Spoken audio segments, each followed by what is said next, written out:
All right, guys, let's talk about how to write nuclear symbol. Okay, so what we're going to do is write down the nuclear symbol of few elements here. Let's say sodium. If I have to write nuclear symbol of sodium, mass goes up on the top, atomic number goes at the bottom. How do I know what's the atomic number, what's the mass? Whenever you look at an element, the smaller number is always going to be the atomic number. So this is the atomic number. And the bigger number is going to be the mass. Okay. Let's look at nitrogen. All right. So nitrogen has the mass of 14.01. You're going to put as 14, round it down. And then the atomic number is 7. Okay. Once again, the smaller number is the atomic number.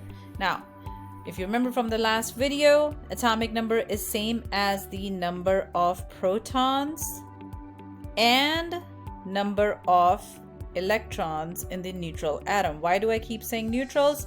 Because soon you're going to learn about what happens to these elements when they have charges.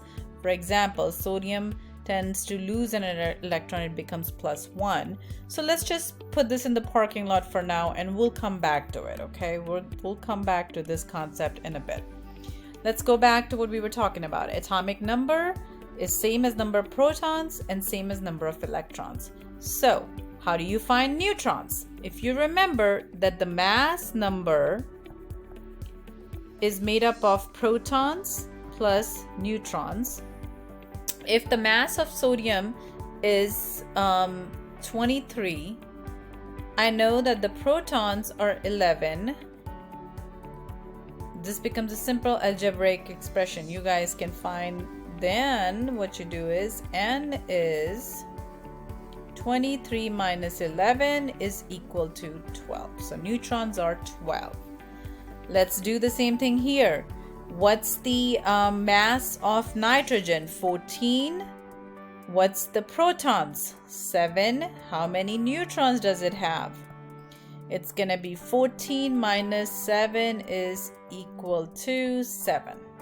Okay. All right. So that's how you find the neutrons, number of neutrons. Notice you have to round it up or round it down. Okay. So for example, potassium right here, K. It says 39.10. The mass has to go up in the nuclear notation. I round it down to 39 and the atomic number is 19. Once again, if you have to notice that the atomic number is same as the number of protons. So the question is, how many protons does potassium have? The answer is 19. How many electrons does potassium have? 19. How many neutrons does potassium have? And that is going to be 39 minus 19 equal to 20. Okay. I hope this helps. In the next video, we will talk about Bohr model. All right. Thank you for watching.